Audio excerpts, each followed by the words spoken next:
it's the Gameboy, and welcome to the fourth installment of the Getting to Know Me series. Meaning, as of this video, there's finally a playlist to keep track of these. For those of you who don't know or don't pay attention, I have a knack for making playlists if and when there's a fourth video release. I don't know why, but it's just something I'm used to. Anyway, let's get to the topic of this video. Anime. Japanese animation that has grasped men and women and children alike since the day Toonami first aired DBZ, and probably beyond that. Or should I say before, whatever. Today, we learn my top 10 favorite anime of all time. Some you may have heard of, and some you've probably forgotten, or some you probably would have never guessed. Without further ado, let's get started.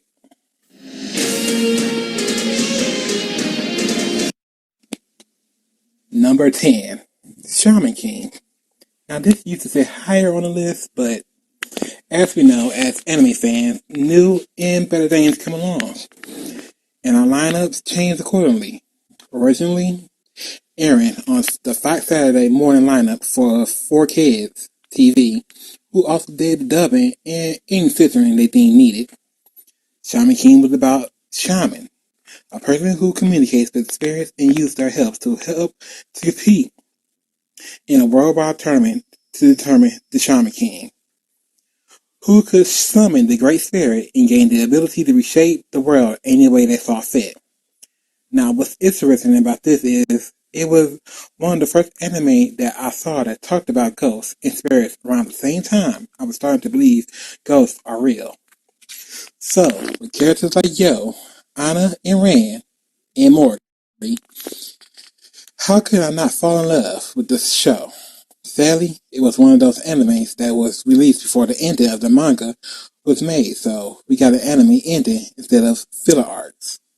So unless the manga ended like the anime, there are two endings to the series. One used for the anime, and one that is, of course, the true end. Coming in at number 9, Sword Art Online. Wait, before you go, and start calling it you know what, like everyone been doing lately, hear me out. After all, this is my top 10 favorite list, not yours. Now, considering that most of you legit hate SAO, won't mind spoilers, and for those of you who don't consider that, consider this that your warning, spoiler alert. SAO starts off as a 2-year death game that after many players log on launch day, they are trapped in the virtual reality game of Aincrad. Kirito, one of the beta testers, is the hero who manages to figure out the creator of the game was himself in the game, deceiving other players by leading one of the biggest guilds designed to beat the game, while the whole time the game is designed to reveal himself at the final boss.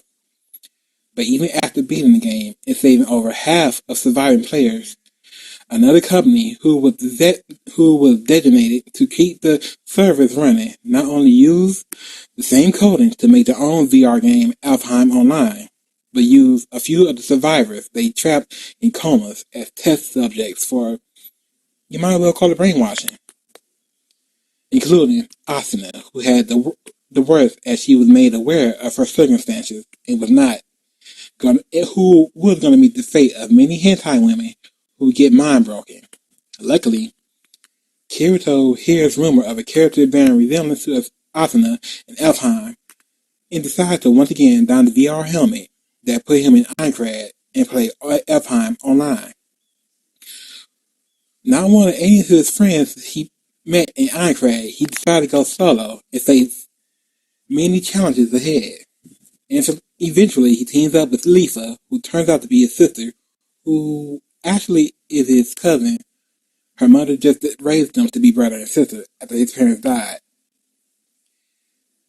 Who, after the revelation of who, I fell in love with you twice, incest and a brief recollection battle between the two of them, they managed to beat another red game so that Kiriko can save Asuna and do some badassery in the real world towards her captor, who was planning to murder Kirito when he showed up at the hospital.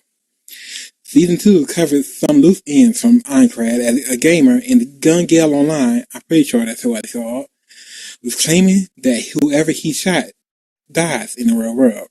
Kirito, who was hired to investigate the game, to only his sister's knowledge having of the situation, swore to see. I misread that.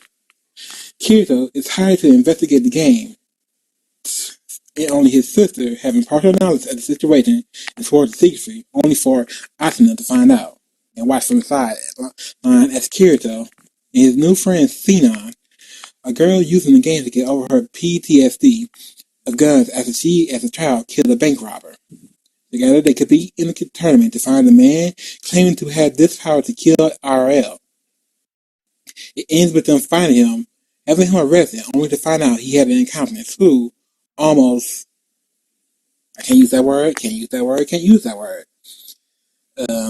who almost crosses the line with Sinon in the real world. Luckily, Kirito figures out where she lives in time to stop and despite himself being caught off guard and being saved by the person he's supposed to be rescuing. Yeah, so much for bad assery.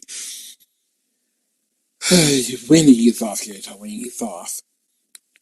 Now we get filler between Gun Gale and Rosario, Mother Rosario arc, I think that's what it's called, about the Elfheim Excalibur quest, where Sinon does something real slick.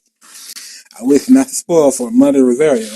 I think it's called, again, like I said, I think it's called Austin takes over as the main protagonist, and I'm not going to spoil it, but one, you need to watch this arc, and seriously, two, have tissues ready to go and tug at a few heartstrings. Now, while SAO is on my top 10, even though it's pissed off that I rambled this long, it's simple. It reminds me of Dark Hack. Both shows deal with somewhat of death games, where if a player came across Ida virus or one of the original epitomes, they would become comatose in the real world. While in SAL, you die in the game, you die in real life. So, that's it. Yeah, there's probably some moral behind it, but yeah, that's it. That makes sense. You're kidding me!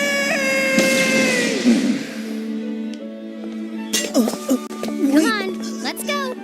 I want to get past the forest before dark.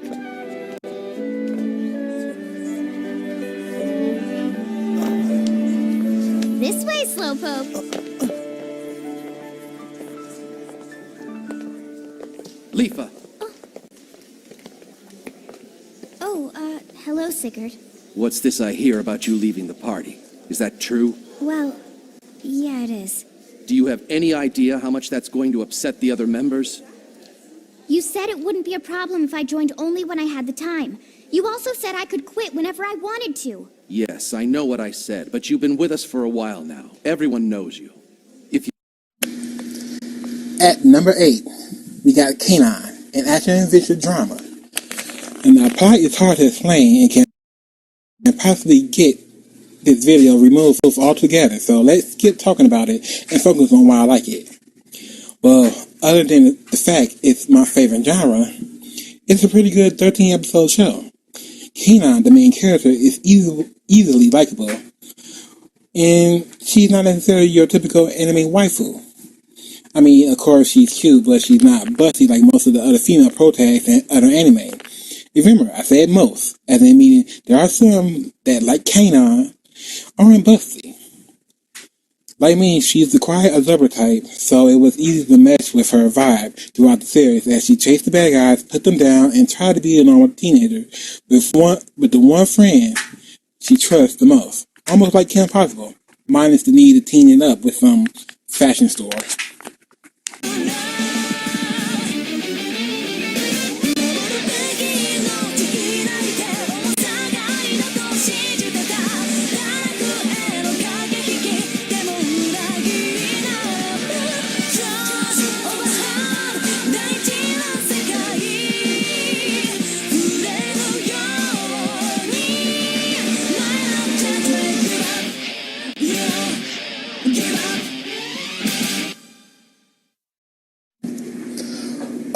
Number 7 is almost a take on buddy cop movies in anime form.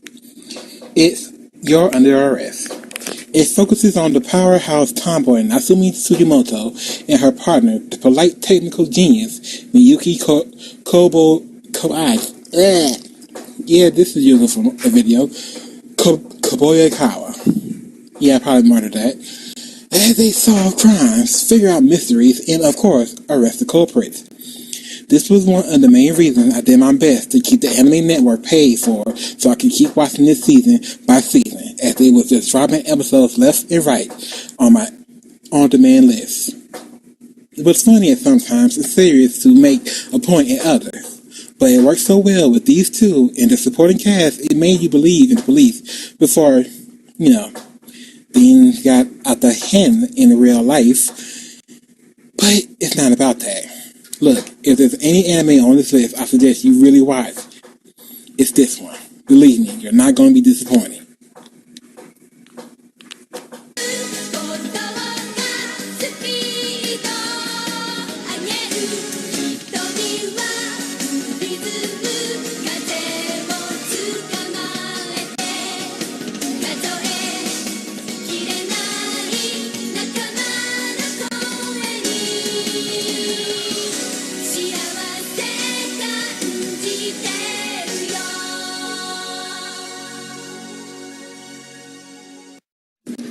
With number 6, it's Code Geass, Lelouch of the Rebellion.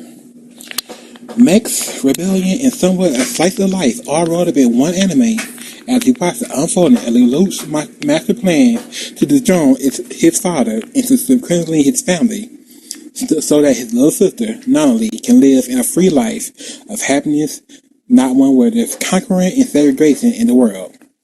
Oh, how I took wish for a world like this, where I can drive around town and not get pulled over being black or feel like I'm not getting the same opportunities because of my skin tone. Sorry, I went off subject there.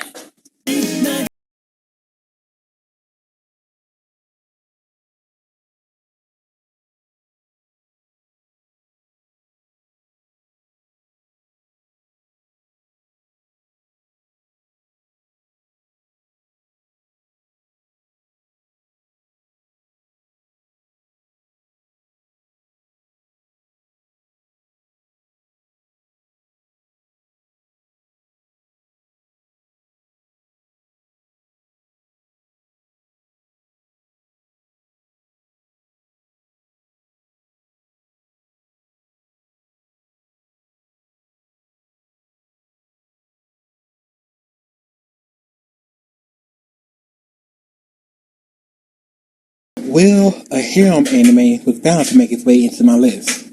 Well, this one includes Next, so it's a definite win. Coming in at number 5 is IF Infinite Stratos. Now I'm telling you straight up, I never ventured past season 1. Not because Ichika didn't choose Charlotte or anything like that. I mostly didn't watch anything after because I felt that season 1 ended with no loose ends needed to be checked. Yeah, I want to know why Ichika is the only male able to operate in IS, but story-wise, on a romance level, I feel it wrapped up. Ichika ends up with one of his childhood friends, and they defeat the rogue IS from the beginning. Everyone background and development is covered, and we get a fan service beach episode to boot. Now, why would I go watch season 2 in the following OVAs only to get upset that Ichika and Charlotte aren't a thing?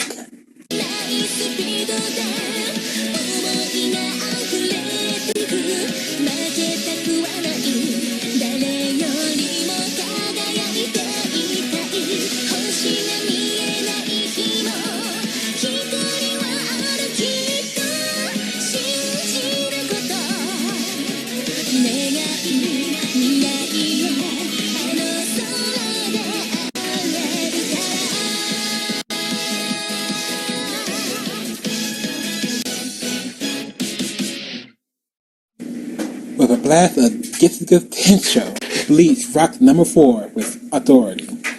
Once one of the 4 kings of anime alongside One Piece and Naruto, Bleach is in its simplest form is the battle between Shinigami, aka Soul Reapers, and the monstrous hollows that feed on peaceful souls. Ichigo, who becomes substitute soul reader by circumstances and wants to protect his family, fights through 366 episodes of plot and fillers to protect his family, friends, and the world of the living. From the likes of fellow Shinigamis, Hollows, Arankars, Bounce, and Fullbringers, all while going to school. Yeah, that's about sums it up. Ichigo is your typical shonen protag who captures the viewer's heart by his wanting to protect the ones he loves, throwing some kick-butt samurai battle sequences, and of course, you got a hit. Sadly, the anime ended before the manga completed, but who's to say? The episode 367 will one day appear in the future to kick off the final chapters of the manga in anime form.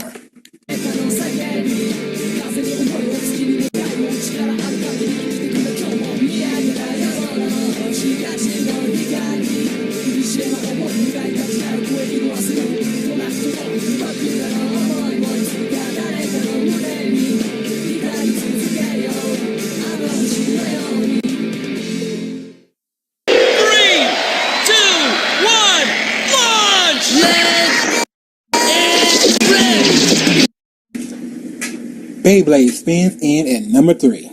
The anime that captured a generation of real-life Beybladers worldwide, where kids genuinely believed their battle tops were inhabited by powerful spirits that battle other spirits in a small bowl to determine who was the best among each other. I was one of them, of course. I have 3 gameplays of me playing the game, as well as a mixed collection of Beyblades from the first season to Beyblade Metal Fury. I hit a roadblock during Shogun Steel, and honestly, I don't see myself buying a Beyblade Birthday anytime soon, but it's a mystery. Why this has captured myself in a worldwide audience? Probably say reading why fidget spinners captured a majority of people. Maybe people like watching things spin. Or maybe they're just intuitively destructive. Don't act like you never lost a Beyblade at something that you thought it could break easily. Additive edge! Hey, I see you've managed to improve a bit. All that matters is capturing your bit beasts, and I'll start with Dronzer. It's coming! Cerberus!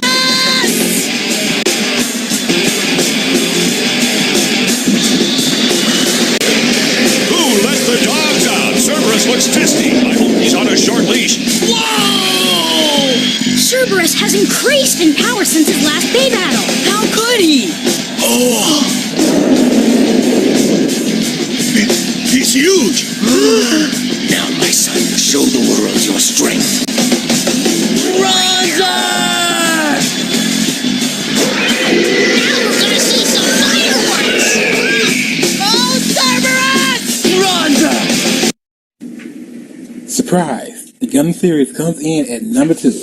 Yes, I said number 2. Those of you who follow me know I love me some Gundam, and my knowledge of the series almost spanned its 40 plus year continuation to a T. But it still falls at number 2. Reason being, it's not the anime that introduced me to the world of anime. It's just something that feels the love of sci-fi, giant robots, and resolution in my heart.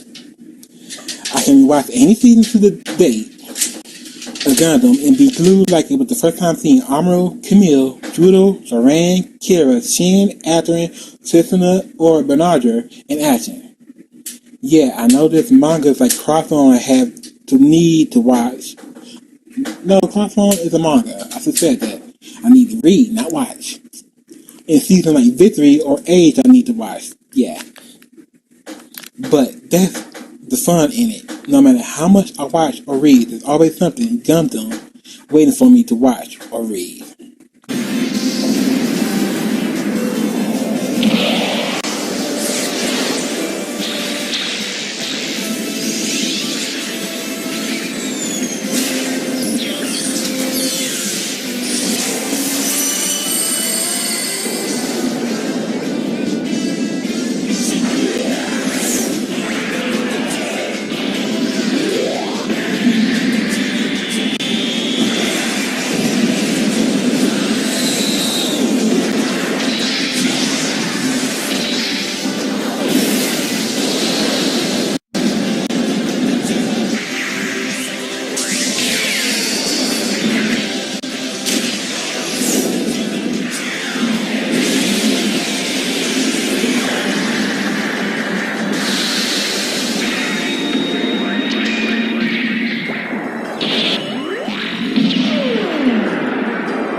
And finally, the top 5. Ronin Warriors, also known as your Ronin Samurai Troopin.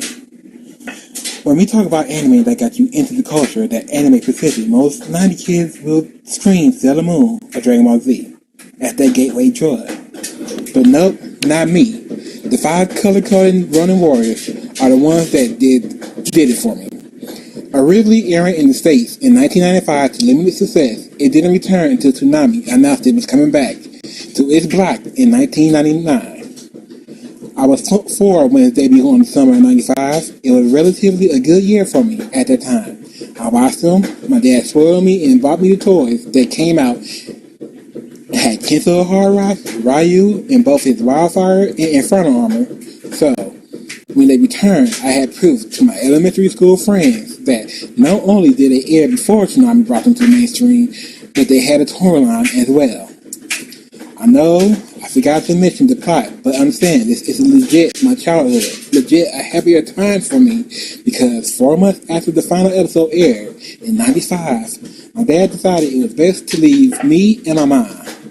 I now know by hearing both sides of why they split, but I can't say that it was good 95 after that happened. Being 5-year-old, living with my mom, and my dad making visits every weekend and every other day, so we can spend more time together without worrying about school night rules. Whatever. Anyway, Ronin Warriors was about 5 teenagers who all represented a certain virtue that allowed them to wield mythical samurai armor against the evil spirit of Talpa and his evil dynasty that tried to take over the world. Learn the value of teamwork and the truth behind the armor, as well as the armors of Talpa's evil dark warlords. They are able to defeat Talpa not once, but twice to end his evil dynasty, as the now reformed warlords decide to rebuild the dynasty to be something pure. Now, admittedly, as much as this show holds a special place in my heart, I never watched the subsequent OVAs that gave them new armor and explored the legend of the white armor that Ryu will occasionally wear. Mainly because I never knew they existed until I became an adult. One day I will definitely, who knows, I might live stream watching it with you guys. With that said, this has been my top 10 favorite anime. I hope some of you saw something that, fits your taste. Maybe one of my favorites is on your list. Or maybe I introduce you to one you never heard of and not interested in watching. That being said, I'm the Gameboy DS. Game over. I'm out. And work as a team.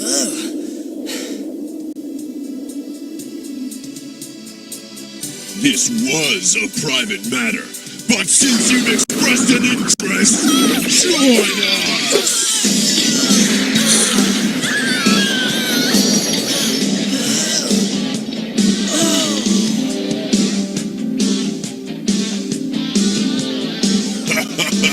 The more the merrier, as you would say.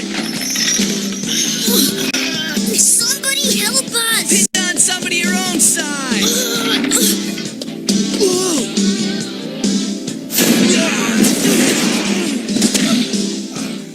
Are you afraid I'll damage my little trophies?